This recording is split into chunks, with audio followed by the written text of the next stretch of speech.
Are you when you think back of what you felt like you were involved with in in the mid '70s in terms of propagating the psychedelic experience, and you sort of felt that this is in a way you were being one of a number of Johnny Appleseeds.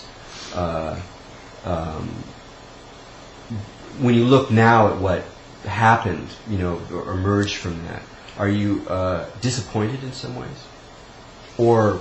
No, I don't think so. Considering the fact that for the past year or so, or maybe longer, it's been legal to grow mushrooms in Holland and purvey them, I would say all the goals were met. The thing was brought into human cultivation. It'll never leave it.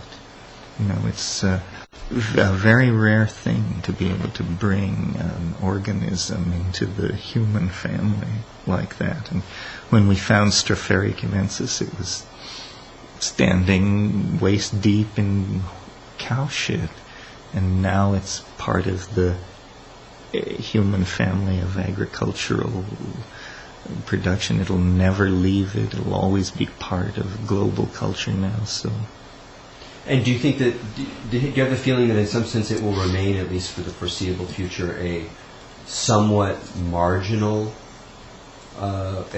road, like a path that a certain temperaments or characters inside of the social matrix of reality have recourse to, but that don't really dominate? Sure, because if they really wanted a lot of psilocybin, you would do it differently.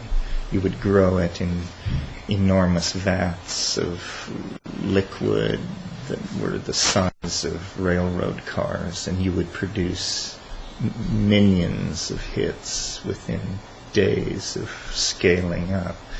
So, no, what it is it's a folk technology at the margin of civilization, and an underground technology for the production of these drugs. Like, I understand you can make methamphetamine out of Clorox and some other shit. I have no idea, but it sounds very similar, very simple. Well, so this kind of, at the edge of things, knowledge is very critical to, and that's where the shamanism is in the culture, is the tricks of the trade. So the shamanism enters because that's an inevitable... Well, these are esoteric secrets, how to make drugs. And the drugs are change minds and make money. So inevitably it's going to be part of where some kind of negotiation takes place.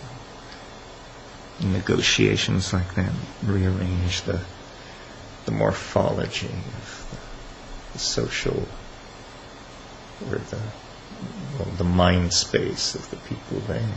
Well, what do you think constitutes a postmodern shaman? Someone who's legitimately doing shamanic work and not sort of acting out of fantasy or playing some game of like identification with the other.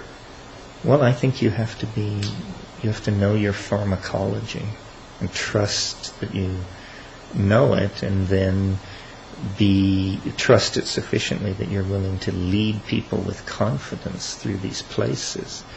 These ayahuasca psychiatrists are very courageous and have built up sets of metaphors and assumptions that I think are probably true, or true enough. But it takes balls to hold your ground with this stuff,